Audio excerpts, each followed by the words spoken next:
வணக்கம் நண்பர்களே, நான் உங்கள் டிகே டிப்ஸ் மூலமாக உங்களை சந்திப்பதில் மிக்க மகிழ்ச்சி. உணவே மருந்து. Food place a very important and significant role in our health.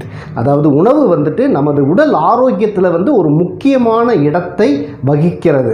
So இந்த உணவை எப்படி சாப்பிடணும், என்ன மாதிரி உணவுகளை காலையில் சாப்பிட்றது, மத்தியானம் எந்த உணவுகளை சாப்பிடுவது, நைட்டு எந்த உணவுகளை சாப்பிடுவது, எந்த உணவுகளை எல்லாம் நாம் அவாய்ட் பண்ணணும், எதெல்லாம் தவிர்க்க வேண்டும், இது போன்ற நிறைய கன்ஃபியூஷன்ஸ் இருக்குது.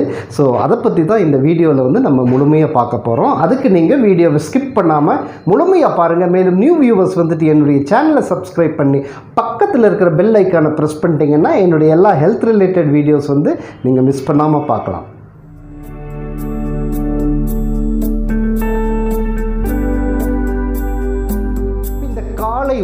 காலை உணவு நிறைய பேர் சொல்லியிருக்காங்க, நான் காலை உணவு சாப்பிட்றதில்ல சார், எந்த விதமான டிஃபனும் சாப்பிட்றதில்ல, ஏதோ அவங்களுடைய சூழ்நிலை வேகமாக ஆஃபீஸ்க்கு போக வேண்டிய சூழ்நிலை, அதனால் நான் சீக்கிரமாக வெறும் டீ மட்டும் கொடுப்பேன், ஒரு காஃபி குடிச்சிட்டு நேராக ஆஃபீஸ் போயிடுவேன், இல்லை வேலை செய்கிற இடத்துக்கு போயிட்டு மத்தியானம் மட்டும் தான் சாப்பிடுவேன் அப்படின்னு சொல்லியிருக்காங்க. ஸோ காலை உணவு ரொம்ப ரொம்ப ஒரு முக்கியமான விஷயமாகும். ஏன்னா உங்களுக்கு ஃபுல்லாக ரெஸ்ட் எடுத்ததுனால ஒரு நாளைக்கு தேவையான இயக்கக்கூடிய எல்லா விதமான சத்துக்களும் நீங்கள் சாப்பிடக்கூடிய அந்த காலை உணவிலிருந்து தான் பெறப்படுகிறது. அதனால் காலை உணவை தவிர்ப்பது மிக மிக ஒரு தவறான ஒரு முறையாகும். ஏன்னு கேட்டிங்கன்னா உங்கள் செல்ஸ், பிரெயினில் இருக்கிற செல்ஸ்லாம் நம்ம நைட்டில் லாங் டைம் கேப் கொடுக்கறதுனால ரொம்ப சோர்வடைந்திருக்கும். அதனால் அது சக்திக்கு எதிர்பார்த்து கொண்டிருக்கும். அப்போ நீங்கள் என்ன காலையில் சாப்பிட்றீங்களோ அந்த உணவை வைத்து தான் உங்களுடைய பிரெயின் செல்ஸ் ஒரு நல்ல ஆக்டிவாக வேலை செய்ய ஆரம்பிக்கும். அதனால் காலை உணவை தவிர்ப்பது அப்படிங்கிறது ரொம்ப ஒரு தவறான முறை. அதை கண்டிப்பாக நீங்கள் சாப்பிடணும். அதுக்கு ஒரு பழமொழி இருக்குது, காலை உணவை ஒரு மகாராஜாவை போலவும், மதிய உணவை ஒரு மந்திரியை போலவும், இரவு உணவை ஒரு பிச்சைக்காரனை போலவும் சாப்பிடணும் அப்படின்னு சொல்லியிருக்கோம் அந்த பழமொழி. காலை உணவை மகாராஜாவை போல சாப்பிடணும் அப்படிங்கிறத தவறாக புரிந்து கொண்டு இதை நம்ம இஷ்டத்துக்கு நிறைய சாப்பிடணும் அப்படிங்கிற ஒரே ஒரு குறிக்கோளோட 10 இட்லியோ அல்லது 10 தோசையோ ஒரு 4 முட்டையை போட்டு ஆம்லேட்டோ அல்லது கெண்டது கிடைக்கிறது எது கிடைச்சாலும் அதெல்லாம் சாப்பிட்டு வயிறை பெருக்கி கொள்வது தான் நிறைய சாப்பிடுவது. அதாவது நொறுங்கி தின்றால் 100 வயது வாழலாம் அப்படிங்கிற ஒரு பழமொழியும் திரும்பவும் நம்ம தவறாக புரிந்து கொண்டிருக்கிறீர்கள். என்ன பழமொழினா, நொறுங்க அப்படிங்கிறதுக்கு இன்னொரு அர்த்தம் என்னன்னா, நமக்கு அதாவது அரைத்து நன்றாக கூழ் போல் செய்து, நொறுங்க அப்படிங்கிறது நிறையா அப்படிங்கிறது ஒரு அர்த்தத்தை தவிர அதை நொறுக்கி நன்றாக கூழ் மாதிரி செய்து நமது உமிழ்நோரோடு சேர்ந்து சாப்பிடுவது தான் அந்த பழமொழியின் முழுமையான ஒரு அர்த்தமாகும்.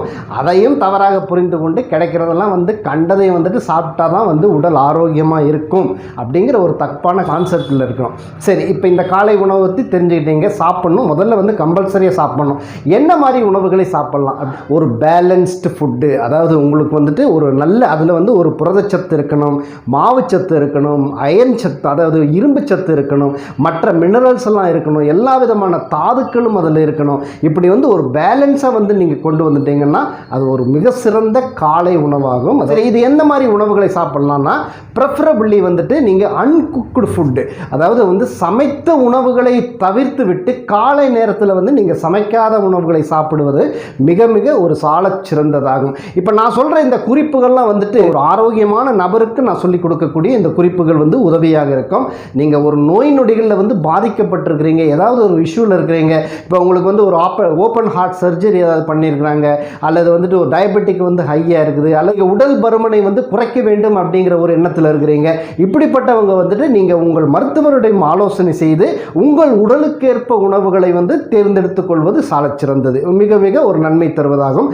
நான் சொல்கிற குறிப்புகள் ஒரு ஆரோக்கியமான உடல்நிலையில் இருக்கிறவங்களுக்கு. இப்போ காலை உணவுன்னு பார்த்தீங்கன்னா, அரைமூடி தேங்காய், ஒரு வாழைப்பழம், பச்சை முளைவிட்ட பயிர்கள், அதே மாதிரி ட்ரை ஃப்ரூட்ஸ் என்று சொல்லக்கூடிய ஒரு 4 பாதாம் பருப்பு, உலர்ந்த திராட்சை, கரும் திராட்சை, அது கூட பழங்கள், பப்பாளி பழம் அல்லது ஒரு ஆப்பிள், ஒரு கொய்யாப்பழம், இந்த மாதிரி உணவுகள் இது எல்லாத்தையும் ஒன்றா சாப்பிடணுன்ட்டு இல்லை. இது ஒவ்வொரு நாளைக்கு நீங்கள் இதில் ஒரு 4-5 ஐட்டம்ஸ் எடுத்துக்கிங்களே, எடுத்துகிட்டு இந்த மாதிரி உணவுகளை நீங்கள் காலையில் அதிகமாக சாப்பிடலாம். ஏன்னா இந்த சாப்பிடக்கூடிய இந்த காலை உணவுகளை உங்களுடைய தேவைக்கான எல்லா விதமான சத்துக்களும் அடங்கி இருக்கிறது. அதனால் உங்கள் உடல் ஒரு மிக சிறந்த ஆரோக்கியத்தை பெறும். அதே மாதிரி மத்தியானத்துக்கு என்ன சாப்பிட்லான்னா, மத்தியான வேளையில் வந்து உங்களுடைய சாதத்தை வைத்துக் கொள்ளுங்கள். இப்போ நீங்கள் அரிசி சாப்பிட்றவங்களா இருந்தால் அரிசி சாதத்தை வச்சுக்கோங்க, இல்லை சப்பாத்தி சாப்பிட்றவங்களா இருந்தால் சப்பாத்தி. இதுக்கு வந்து உங்களுக்கு என்ன பிடிக்குதோ, ஈவன் நான் வெஜிடேரியன் சாப்பிட்றவங்க வந்து இந்த மத்தியானத்தில் வந்து நான்வெஜ் சாப்பிட்றது வந்து ரொம்ப ரொம்ப நல்லது. ஏன்னா உங்களுக்கு அது ஜீரணத்திற்கு வந்து அதிகமான நேரத்தை எடுத்துக்கொள்ளும். அதனால் அந்த நைட்டு நம்ம தூங்குறதுக்குள்ளே ஒரு நல்ல முறையில் ஜீரணம் நடந்துவிடும். இப்போ நான் என்வி சாப்பிட்றதா இருந்தால் நீங்கள் சிக்கன், ஃபிஷ், மட்டன் இந்த மாதிரி ஐட்டம்ஸ் எல்லாம் வந்து மத்தியானம் வச்சுங்க.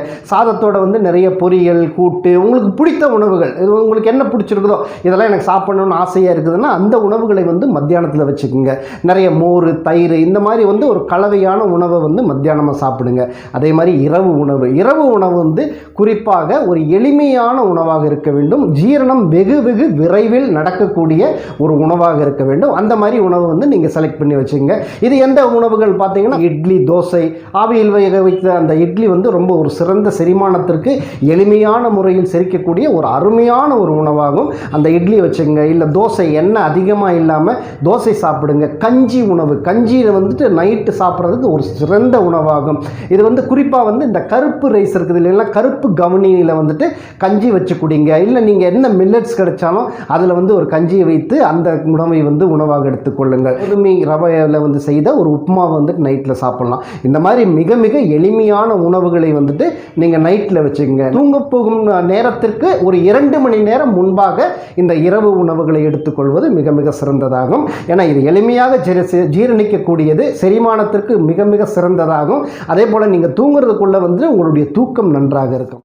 இந்த மாதிரி உணவுகளை வந்து நீங்கள் ஒரு பட்டியலிட்டு இந்த மாதிரி வந்து ஒரு பழக்கத்துக்கு ஆளாக்கிட்டீங்கன்னா உங்களுடைய ஆரோக்கியம் வந்துட்டு உங்கள் கைகளை விட்டு என்றும் போகாது. என்னக்கூடிய இந்த உணவுகள் இருக்கிற இந்த குறிப்புகளை வைத்துக்கொண்டு ஒரு பட்டியலிட்டு தினசரி நீங்கள் வந்து உங்கள் உணவு முறைகளின் ஒரு வழக்கமாக ஆக்கி கொண்டீர்களே ஆனால் ஆரோக்கியம் என்றும் உங்களை விட்டு போகாது என்று கூறி, இந்த இன்ஃபர்மேஷன் உங்களுக்கு பிடிச்சிருந்துச்சுன்னா லைக் பண்ணுங்கள். மேலும் இது உங்களை சேர்ந்தவருக்கும் பலன் தரும் என்று நீங்கள் நினைத்தால் இதை எல்லாத்துக்கும் ஷேர் பண்ணுங்கள். மீண்டும் அடுத்த ஒரு நல்ல நிகழ்ச்சியில் உங்களை சந்திப்பது உங்கள் TK.